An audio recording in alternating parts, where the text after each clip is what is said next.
Buenas tardes, amables televidentes. Bienvenido a su cita diaria crepuscular y nocturna en Teleimpacto, que es al final de la tarde, despidiendo el sol y comenzando la noche.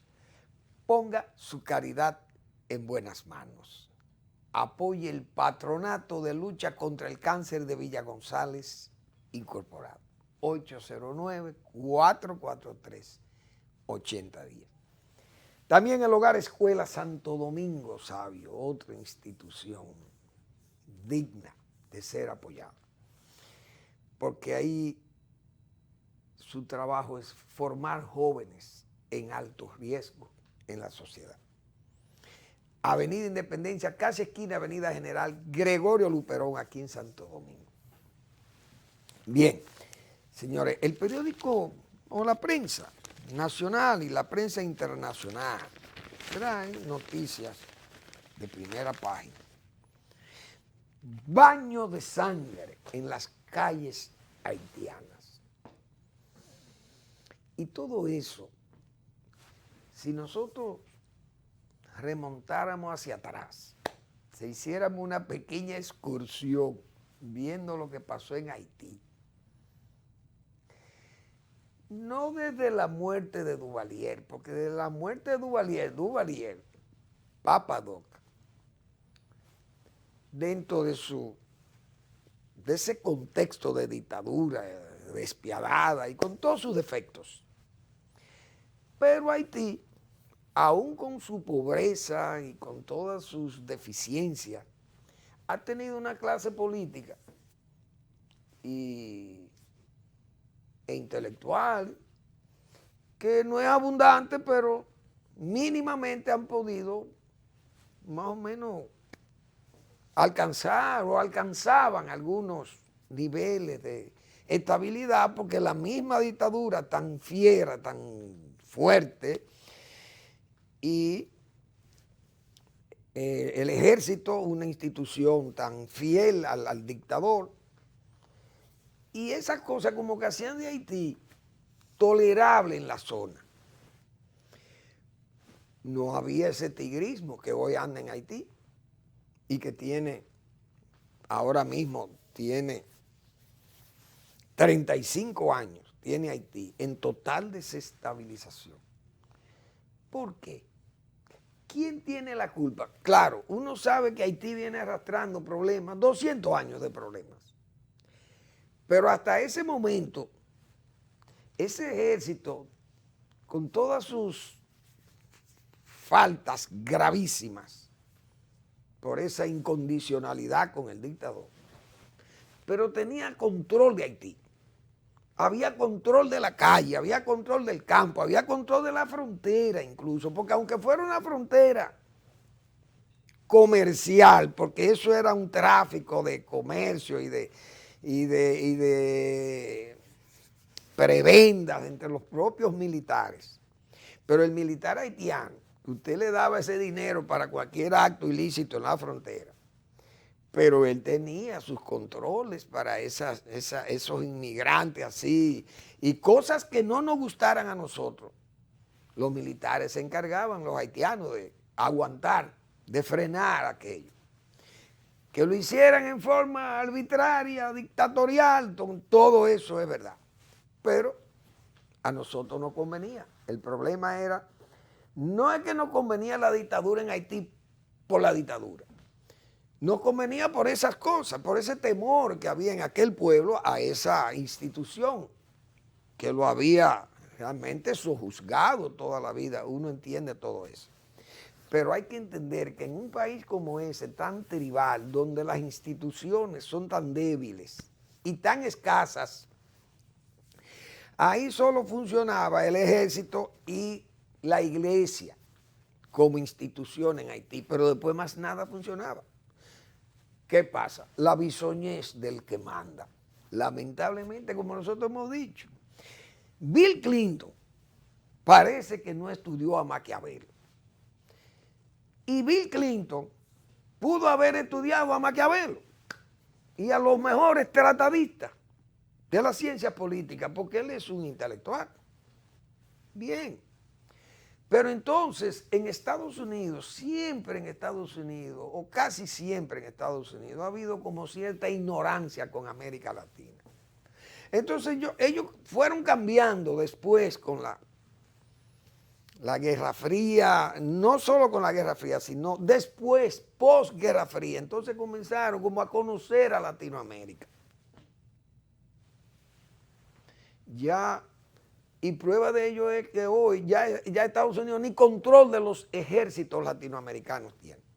Ya los ejércitos de Latinoamérica ahora viven en connivencia con el crimen, con el pichón de dictador, con el narcotráfico, el que le dé su cuarto, y ahora apoyan a dictadores de izquierda. Antes eran los perseguidores de los izquierdistas, ahora ellos son los que sostienen.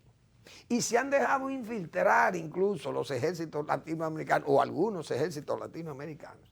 Se han dejado infiltrar por esos agentes cubanos, iraníes, rusos, chinos. Estados Unidos anda en el aire. Entonces Bill Clinton decidió, en esa ignorancia de los presidentes norteamericanos, en esa ignorancia, queriendo traspasar valores, le pasó a George Bush con Irak, queriendo llevar los valores norteamericanos al Medio Oriente, a Irak. Imagínense ustedes, hay gente que está acostumbrado a vivir bajo la dictadura. Igual que Haití. Haití usted no lo puede democratizar porque es que esa sociedad no acepta democracia, no la acepta, no resiste un régimen democrático allí por el nivel diríamos, de analfabetismo, de pobreza, de conducta, de costumbre que tiene ese pueblo, que es un pueblo que no tiene organización social, política, no la va a lograr porque no puede. Falta de instituciones. Entonces el ejército era lo que funcionaba. Viene Bill Clinton y desbarata el ejército, elimina el ejército. ¿Para qué? Para impulsar los valores democráticos de los Estados Unidos. Entonces, ¿a quién ensalzan allí?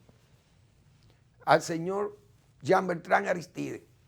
Un hombre corrupto, con un izquierdismo rarísimo, un izquierdismo unido a la corrupción y sanguinario, un hombre sin piedad por ninguno, ni siquiera de sus, yo creo que ni a sus familiares. Organizó allí bandas armadas del verdadero tigrismo, de una especie de lumpenismo político que le llamó la avalancha, imagínense ustedes.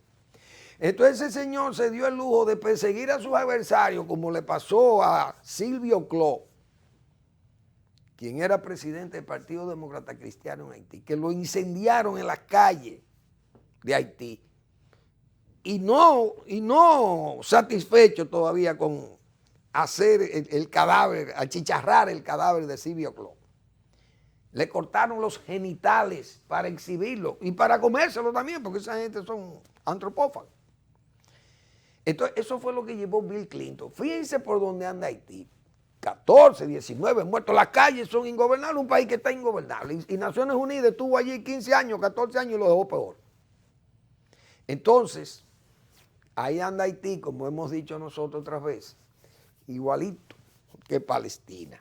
Cargados de defensores en el mundo, pero carentes de amigos.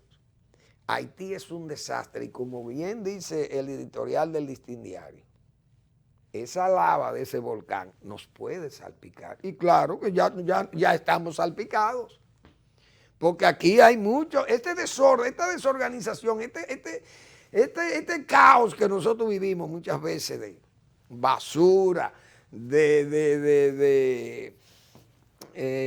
hospitales saturados, presupuesto gastado, sanitario y todo eso, y una frontera tan débil, contrabando de todos los tipos. Imagínense ustedes, esa misma enfermedad porcina que está en Dajabón, uno puede sospechar, cualquier cosa viene de Haití acá. Ojalá eso sea lo que dicen los técnicos de agricultura, de sanidad animal, de la Dirección General de Ganadería. Ojalá sea eso una neumonía y no una peste porcina africana. No la peste porcina clásica, que más viene a los cerdos más pequeños, esa diarrea, y los mata. Pero muchas de esas enfermedades, yo recuerdo en San Juan de la Maguana, cuando se determinó que era la fiebre porcina africana, bueno, había una población española en San Juan de la Maguana que trabajaba en la presa de Sabaneta, y bueno, que el brote surgió allá por unos jamones o unos embutidos que trajeron los españoles, que trajeron de España, y que de allá vino el problema, y la enfermedad se estableció por San Juan y fueron miles de cerdos. Yo recuerdo el río, un río tapado en el puente, tapado de cerdos muertos por la fiebre porcina africana que diezmó la población criolla de cerdos, y hubo que repoblar con cerdos extranjeros. Repito, pero todo eso al lado de la frontera, una frontera porosa, un desorden, un desastre, allí no hay control de nada, y miren cómo acá andamos. Pero el señor Bill Clinton, que todavía vive, me imagino que estará recordando a Balaguer, porque esos eran de los errores. Yo decía, ¿por qué los americanos, señores, tantos errores que se cometen en Latinoamérica, y los americanos no consultan a los sabios, a los Salomones? Si Bill Clinton hubiera consultado a Balaguer, que fue presidente primero que él, cuando Bill Clinton andaba jalando, fumando marihuana, un muchacho, ya Balaguer era presidente de la República aquí. Imagínense la experiencia de Balaguer sobre Bill Clinton. Entonces, Bill Clinton, si tú quieres ayudar a Aristide, tú tienes que consultar con Balaguer. Entonces, en vez de llevarse de Balaguer, tal vez consultó a Carlos Andrés Pérez. Mire, doctor Balaguer, ¿qué usted cree que hay que hacer en Haití? Porque Balaguer sí sabía lo que había que hacer en Haití y conocía eso. Mire, presidente, el hijo de Duvalier, si usted lo va a sacar del poder, a Jean-Claude, que ahí fue que comenzó el problema en el 86, bien, vamos a restablecer la democracia, pero dejen el ejército. No, mire, no prescinda de ese ejército. Ese ejército es la garantía de que ese país no se convierta en una turba constante y un desorden. Pero no, al contrario, él quería que Balaguer, quería sacar a Balaguer también del poder. Como para que Aristide fuera el emperador Aristide. Es decir, Estados Unidos es el culpable de la situación de Haití. ¿Por qué? Porque además intervinieron Haití. Y para colmo, señores, a esa miseria, a ese tugurio que es Haití, el señor Bill Clinton le hizo un bloqueo naval y militar, que si Balaguer no es astuto y mantiene a Cedras sobre la base de pasar productos que aguantaran la poblada en Haití, esto hubiera sido un verdadero volcán. Haití. Y ahí sí es verdad que la lava iba a saltar no iba a correr hacia República Dominicana. Vamos a la pausa.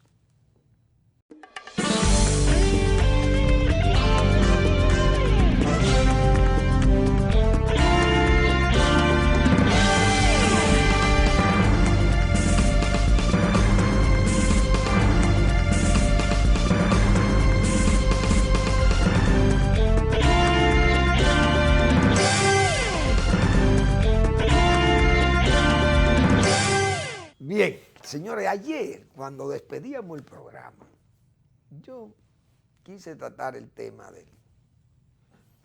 de China, porque el señor embajador, su excelencia Sean Run, es una persona que es muy comunicadora, muy contestataria también, y responde y protestan cuando Estados Unidos quiere llamar la atención sobre alguna situación que se presenta con las relaciones entre China y la República Dominicana. Y no solamente porque sean las relaciones con China, la China popular, porque Estados Unidos tiene relaciones con China popular hace muchísimo tiempo, sino la forma brusca y sospechosa con que se sacó a Taiwán de aquí, que es el amigo por el que está dispuesto a pelear Estados Unidos en el estrecho de Formosa, que tiene a China contenida, una China que está agresiva y forrada, como se dice, de dinero y de armas y todos los tipos, y simple, esa séptima flota norteamericana, que pasea por esos mares defendiendo a Taiwán y a Japón y a Corea, que son países aliados de los Estados Unidos. Pero el país más peligroso es Taiwán, porque China no puede reclamar a Corea, porque ese país no es de ellos, ni a Japón menos. Ahora, China puede reclamar a Taiwán, porque ellos dicen que eso es una provincia rebelde. Entonces Estados Unidos, por quien está dispuesto a pelear con China, si China atacare a ese amigo que se llama Taiwán, es por Taiwán. Vamos a estar claros. Entonces, ese era el celo, esa es la posición de Estados Unidos. ¿Y por qué tan exigente? Entonces, Estados Unidos tiene esa posición con respecto a las relaciones nuestras con China, es por eso, por el compromiso que ellos tienen con Taiwán, y nosotros, el gobierno dominicano, en forma abrupta, Danilo Medina y su canciller, decidieron romper las relaciones con Taiwán. Y Taiwán denunció que eso costó $3,000 millones, porque por $3,000 millones fue que pagó China Continental para que lo expulsaran a ellos y escogieran esa realidad. Entonces Danilo Medina no ha dicho nada de eso. Bueno, dirá que eso es una flagrante mentira. Pero eso fue dicho por la Cancillería de Taiwán, de la República China en Taiwán. Pues bien, yo dije que le iba a hacer estas observaciones, porque ayer incluso yo estuve mirando esa celebración de los 100 años del Partido Comunista Chino, que indudablemente es un partido que llevó a ese liderazgo de Mao Zedong, lo llevó al poder, su lucha, una lucha tenaz, sangrienta, muy difícil. Y el señor Chan Rung quiere hacernos ver que su país, todo ese desarrollo se lo deben a esos 100 años del Partido Comunista.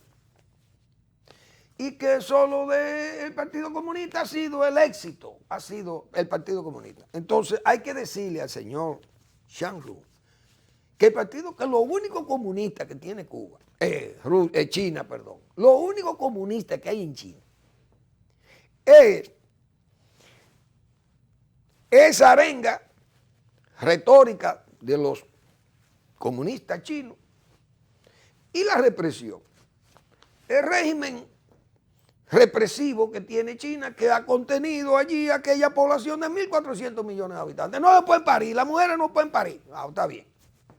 Pero usted no puede hacer eso. En la India usted no puede hacer eso, que tiene 1.400 millones de habitantes igualito que ellos.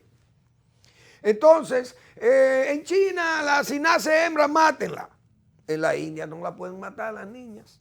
Y es una democracia. Al lado de ellos también, dos países enormes, grandísimos.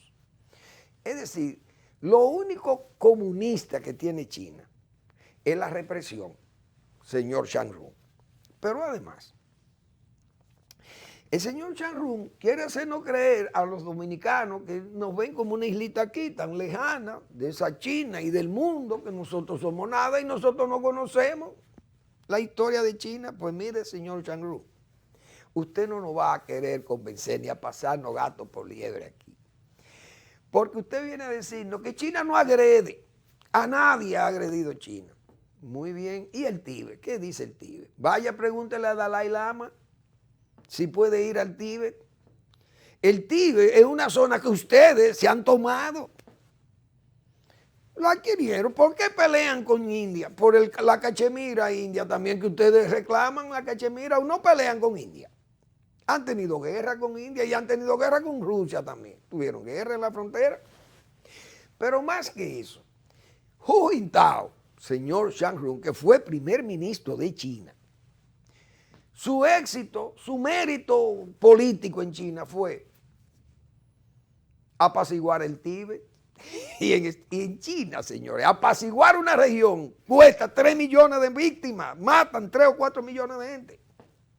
Así se estableció. A los uigures, musulmanes, a los cristianos, los católicos allí. ¿De qué es que me viene a hablar Chan Rung? Si los obispos no lo puede nombrar ni siquiera el Vaticano allá. Tiene que nombrarlo el régimen. Los obispos católicos no pueden ejercer tampoco, y es con presiones al Vaticano. ¿Y de qué es que me vienen a hablar? Que China no abre guerra a nadie. A Vietnam, su amigo y vecino, le abrió una guerra defendiendo a quien, a Lon Nol, un criminal de Camboya que mató millones de ciudadanos inocentes de su país. Y Vietnam tuvo que intervenir porque China quería apoyó eso. Mao Zedong y sus camarillas.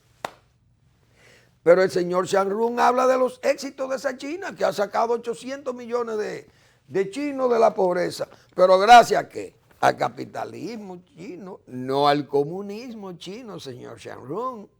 Vamos a estar claros, China es más capitalista que cualquiera de los países democráticos de Occidente. Entonces, usted tiene que decirle a la República Dominicana que su país, el nivel de economía que tiene hoy, de una economía tan grande, que es la segunda más importante del mundo, del nivel de riqueza, del nivel de haber sacado de la pobreza extrema más de 800 millones, que eso es un logro que uno tiene que felicitar a la dirección china. Pero no es el Partido Comunista. El Partido Comunista lo único que ha sabido para reprimir. Porque los errores más graves de China pasaron con su Partido Comunista, señor Chan Run. ¿O usted cree que nosotros no sabemos lo que pasó en Tiananmen? Los centenares de gente, de miles que fueron aplastados, de jóvenes que fueron aplastados en esa misma plaza donde se celebró ayer los 100 años del Partido Comunista. ¿O no se recuerdan lo que pasó con el Gran Salto Adelante? 40 millones de chinos murieron de hambre. La población de California murió de hambre en China con esa locura del maoísmo. Pero, y la revolución cultural, pero por Dios, todo eso son las tragedias del Partido Comunista Chino. Entonces, esa precisión era la que yo quería hacerle al señor Chan Run, a su excelencia Chan Run, embajador de la República Popular de China. Bueno, señores, el petróleo, nosotros decíamos aquí, usted verá que cuando esas economías arranquen, el petróleo tendrá que comenzar a ceder, porque es que los petroleros, los países petroleros, han estado restringiendo, cerraron las espitas petroleras. ¿Por qué? Porque al caerse la demanda, ustedes recuerdan que el petróleo estuvo a cero precio, a cero valor. Es decir, el petróleo, los petroleros pagaban para que usted le guardara el petróleo. Oiga bien, guarda, mira, tómalo, déjalo ahí, consúmelo si tú quieres, no me lo pagues, pero es para que me lo guarde, para yo no parar todos estos equipos.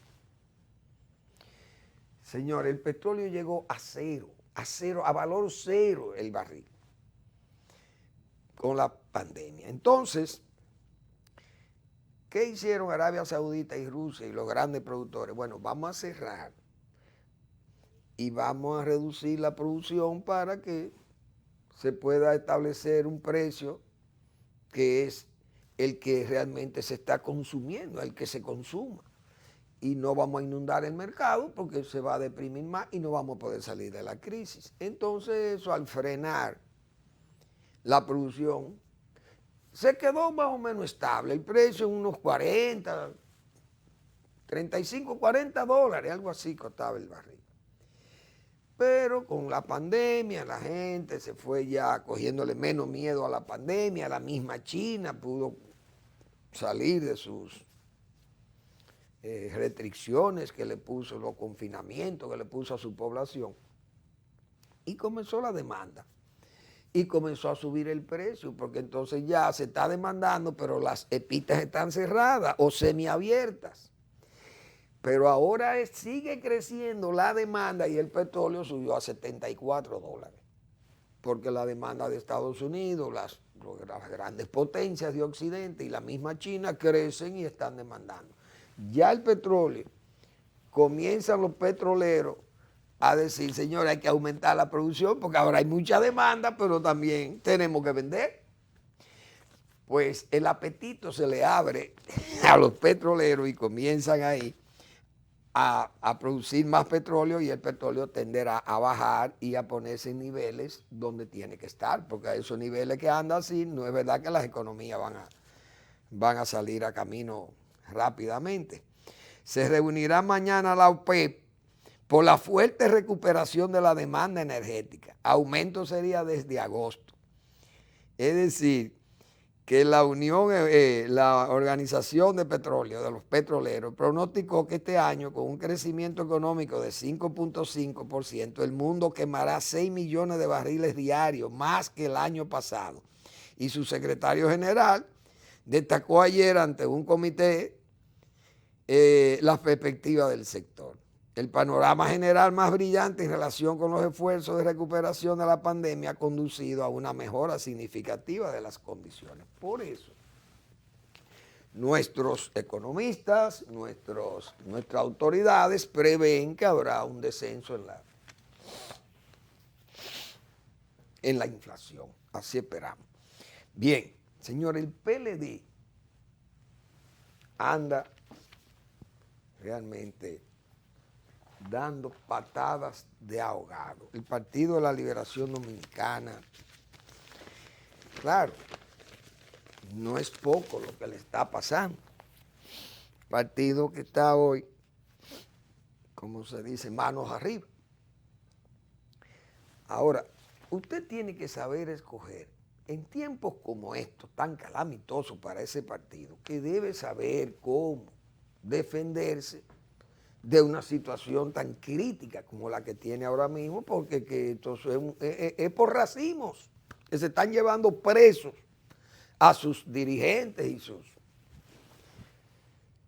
colaboradores más cercanos de la familia presidencial y del presidente y de sus íntimos, de su varonía.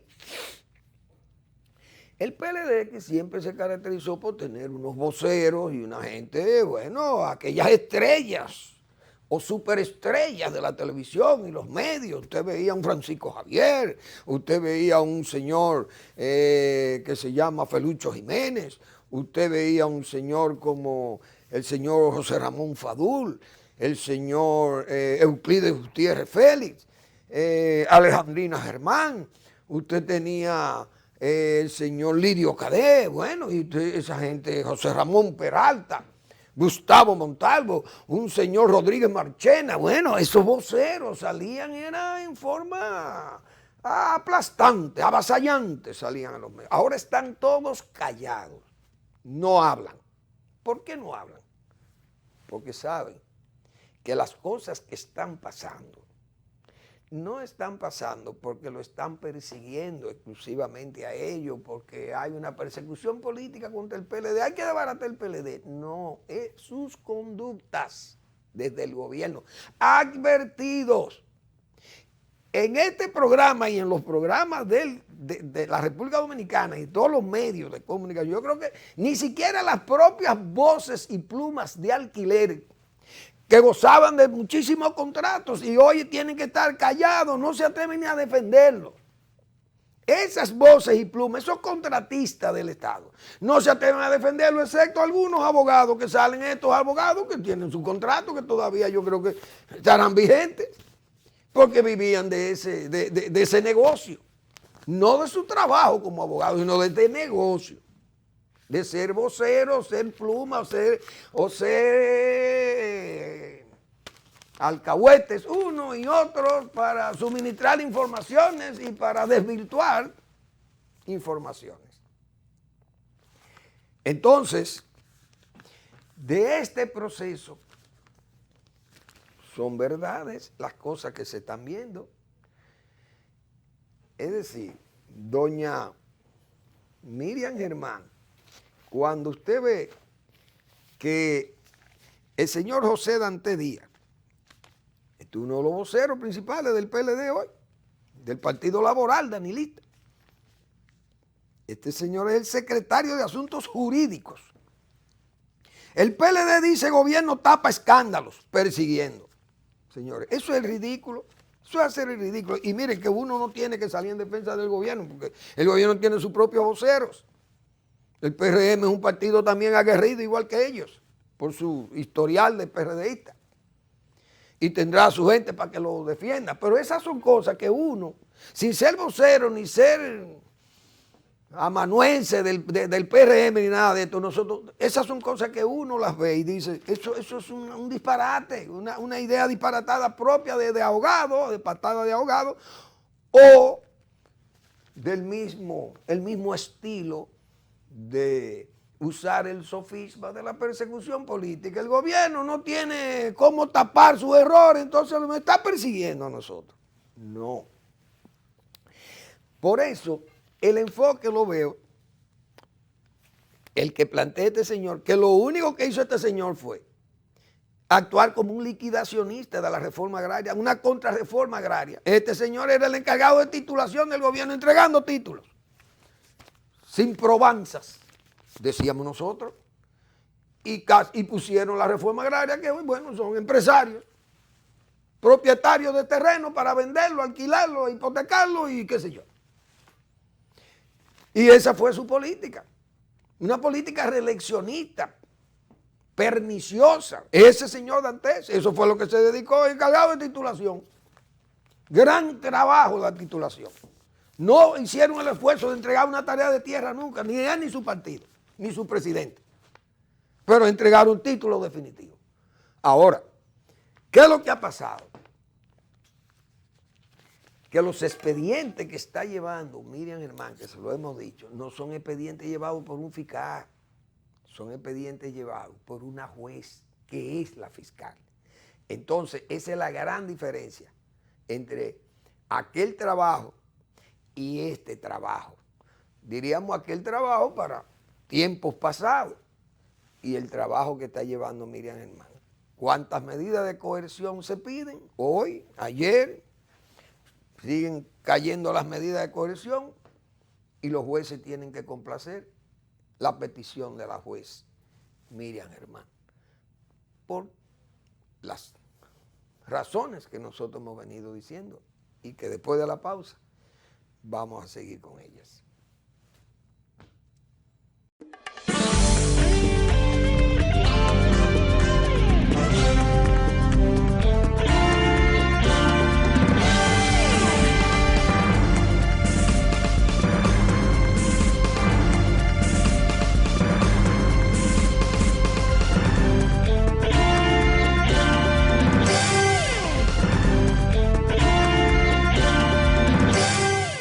Bien, dicen los abogados defensores, abogados que fueron financiados por el Danilato, como se dice, ese gobierno le pagó contratos millonarios a un grupo de abogados oportunistas, y diríamos que logreros, porque se aprovecharon de esa situación donde el dinero parece que surgía a borbotones. Entonces ellos temen que esa coerción sea un juicio anticipado, dicen ellos. Pero es lo que yo he dicho, no se dan cuenta que el problema de esa coerción, cuando la pide una juez como es Miriam Germán, los jueces que tienen que ponderar y validar eso, o valorar eso, se le hace difícil poner una poner una coerción que no sea la prisión. Porque es que las pruebas indiciarias son tan evidentes, tan graves, que si el juez que valora eso lo pone en libertad condicional a esta gente, como es lo que piden sus abogados, temen que, bueno, que vayan a contaminar las pruebas y qué sé yo, esas cosas, esos argumentos que tienen los abogados. Y entonces, repito, no hay forma de que un juez pueda echarlo para atrás, porque esos mismos procesos y todos esos expedientes no han sido llevados aceleradamente, no ha sido para aprovechar un momento político, como dice este señor, el Dantes. Bueno, para ocultar. Entonces, esos expedientes se aceleran para ocultar o para prepararlo de acuerdo al momento político, esos procesos. Se aceleran precisamente por eso. Usted quiere tapar algo.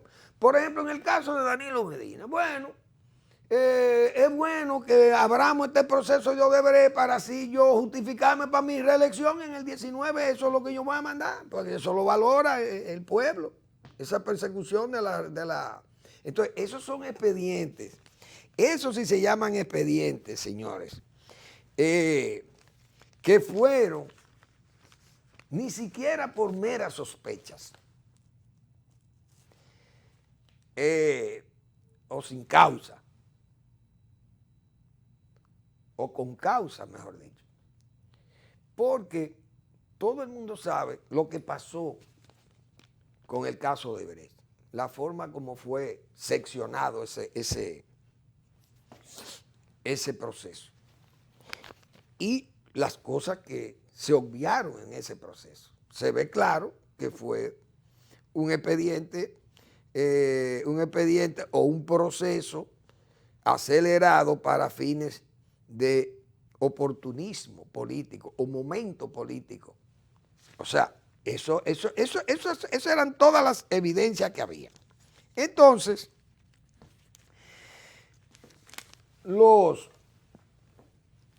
el proceso de Odebrecht fue la antítesis de estos procesos de Miriam Germán.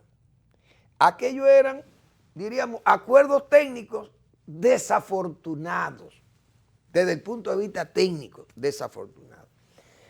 Indefectiblemente que el señor Jean Alain Rodríguez pide o dice que siente temores por su familia, sus hijos, bien, y el gobierno o la autoridad judicial están en el deber, indefectiblemente, repito, en el deber de cuidarle a él, a su familia, y cuidarlo a él principalmente, porque él dice que siente temor de que lo maten o que le agredan, le hagan daño. Y él, cosa que parece que no tomaban en cuenta, que a los encartados en Odebrecht también tienen familia y que ellos sufrieron y él se prestó. Es que no hay forma ¿cómo digo? No hay forma de que se pueda defender a Jean Alain. Aunque uno sabe que ese es un reclamo válido para él, de que él tenga temor, pero es que ante aquellos sucesos, aquellos acuerdos tan técnicamente desagradables, desafortunados, repito, aquellos procesos tan llevados nada más por el momento político, todo aquel desastre en que se manejó, eso uno sabe que todas esas cosas, ellos se reían de eso. El propio Jean Alain se reía. Él no pensaba que Rondón tenía familia o que Díaz Rúa tenía familia o Andrés Bautista o Chu o César Sánchez, qué sé yo, toda la gente que estuvo ahí involucrado al principio. 14 gente. Oye, la familia de esa gente. Ahora, ¿a quién le teme? ¿Le teme a narcos? No, porque no hay narcos para eso. A narcos no le debe temer Jean Alain en las cárceles, porque ellos no metían presos a narcos. O miren cómo está ahora la Dirección de Control de Drogas, reteniendo droga y metiendo gente presa. Entonces, el director de la Dirección Nacional de Control de Drogas, si cayera preso, por ejemplo, entonces dirá, no, señores, mira, a mí no me puedo poner junto con toda esa gente que yo mandé a la cárcel. No él, sino la Procuraduría General de la República, porque ellos no procesan a los presos. Quien hace los expedientes es el Ministerio Público. Entonces, usted le teme, ahora sí se le puede temer al narco en las cárceles, porque están presos, porque están apresando y extraditando y qué sé yo. Pero en el tiempo suyo no. Ahora, ¿a quién usted le teme? A lo que usted llevó en el caso de Odebrecht, dice usted temerle a esa gente. Pero los abogados apelan a eso también, a que el peligro de eso y que como que el hombre no puede estar en la cárcel, que es mejor que esté en su casa. El problema es, como yo he dicho, que esos expedientes ahora van con acuerdos, con expedientes técnicamente bien elaborados, no desafortunados como aquellos, sin ir pensando la señora Miriam Germán en un momento político dado, como ha querido o ha pretendido el PLD, nublar el proceso. Porque no es verdad que, yo no sé, bueno, repito, el gobierno que se defienda es el que tiene que decir o defenderse de esas acusaciones, de todos los problemas que tiene el gobierno. Pero los problemas que tiene el gobierno los heredó y vienen de allá. Porque imagínense ustedes, la pandemia no se la inventó este gobierno, ni la caída de la economía, al contrario, se va saliendo del problema. Y hay que decir lo siguiente, en el área del turismo, yo tengo que decir que el área del turismo, si hay cierta recuperación en el turismo, hay que darle un crédito especial a Luis Abinader. A Luis Abinader hay que darle un crédito en la recuperación lenta pero firme del turismo, porque 390 o 400 mil turistas que vinieron en mayo aquí, ese esfuerzo hay que debérselo al gobierno, por un lado, léase el presidente Abinader, el señor Collado, que es el ministro de Turismo. Ellos se han fajado, como se dice, han hecho su trabajo. El Banco de Reserva ha aportado, el Banco Central. Es decir, y el sector privado, desde luego, obviamente. Pero también es una obviedad decir que se ha ido recuperando el empleo, porque esos 490 mil turistas generan empleo en la zona. Entonces, lo que vemos es una recuperación. No es una preocupación que el gobierno tenga tanto. ¿Cuáles son las preocupaciones que puede tener el gobierno? ¿Hay un desasosiego social en el país? No lo hay. Simple y llanamente lo que vino de allá. No que lo creó tampoco Danilo Medina, no creó la pandemia, pero sí creó el endeudamiento, es decir, achicar la bóveda extranjera. Eso se le puede señalar. Ahora, el señor Yanalán Rodríguez, yo ayer hacía esas precisiones. Él ha dicho, cuando le llevaban detenido, muchas veces repitió que en el juicio él va a decir muchas cosas que no se saben. Esas cosas le pueden llevar también a represalias de gente quienes él cree que son sus propios amigos o gente de su propio entorno, de ese partido laboral danilista y del entorno de la madriguera palaciega. Porque si él va a decir muchas cosas de las que sabe, tendrá que implicar a muchos de sus propios compañeros de viaje en ese fatal viaje que ellos emprendieron. Porque, por ejemplo, yo anoté algunas cosas aquí que tiene que explicarla Yanalán allá en juicio. Él tendrá que explicarla. Y no porque haya saña contra él. No tiene que haber saña personal por lo que pasó con Miriam. Porque yo decía ayer, esas cosas no se pueden procesar. Porque Miriam dijo, mire, yo me inhibo en estas causas. Miriam Germán. Por tanto, Miriam Germán pudo haber llevado aquellas acusaciones a la justicia. Ella no la llevó a la justicia. Que doña Miriam, mira, le estamos interrogando, no investigándola e interrogándola en esta evaluación que le estamos haciendo. Miriam, esa cosa, bueno, yo no sé si eso se puede procesar. Eso no se puede procesar. Ahora, yo pensaba que a Yanalán lo iban a procesar por cosas como estas que yo voy a citar aquí. Que eso es lo que queda en nebulosa. Primero, el caso del abusador, porque ese señor no se investigó ni nada y andaba por sus anchas. Y, por ejemplo, ¿por qué ocultó a los consorciados de Odebrecht? Es decir, el pueblo tiene que saber por qué Yanalán Rodríguez, cuando armó el expediente desafortunado de Odebrecht, objetado por la propia Miriam Germán.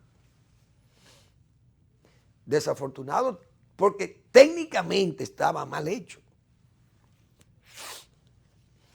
¿Por qué dejaron a los consorciados fuera? Es decir, tenemos que afectar a Ángel Rondón, que es el agente por contrato de Odebrecht, según ha declarado Rondón.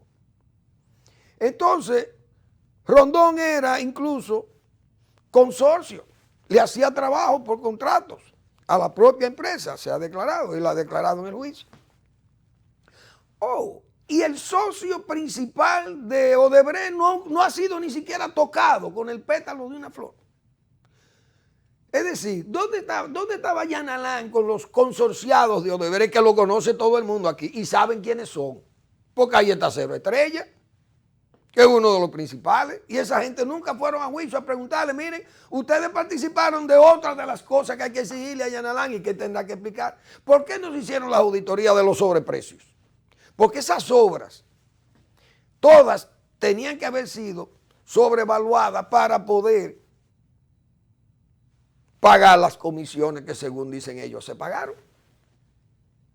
Entonces, ¿quién hizo la auditoría? La Procuraduría la pidió.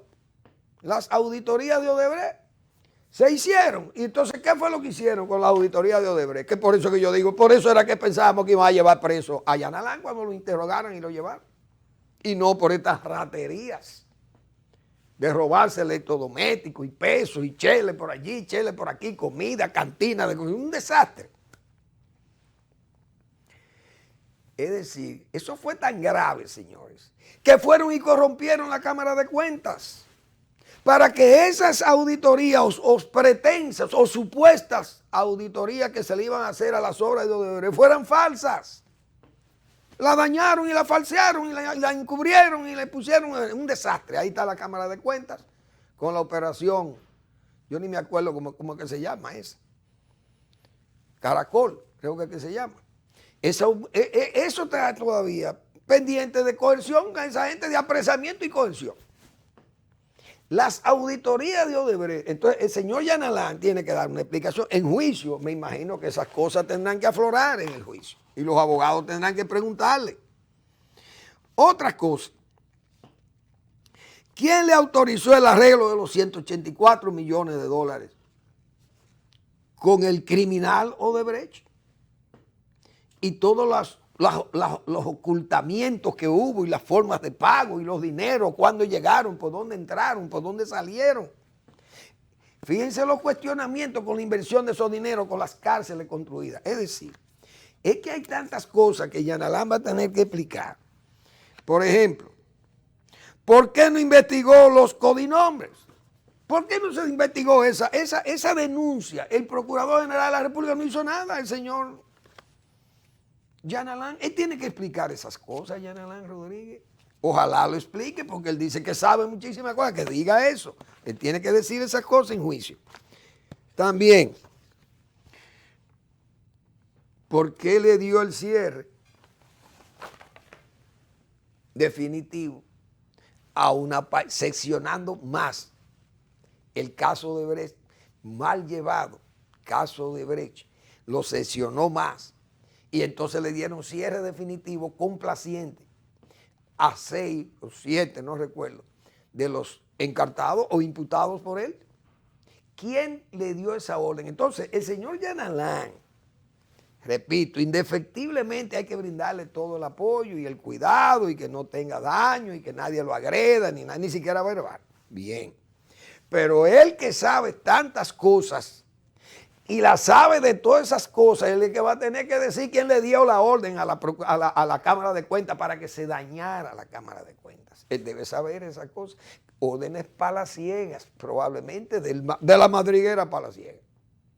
Porque eso no podía salir de otro lado, como también el cierre definitivo no podía salir de otro litoral que no fuera la madriguera palaciega y ese entorno de íntima y sentida amistad del presidente Danilo Medina Sánchez. Señores, gracias por su atención, nos vemos mañana en otra entrega de Al Final de la Tarde, despidiendo el sol y comenzando la noche.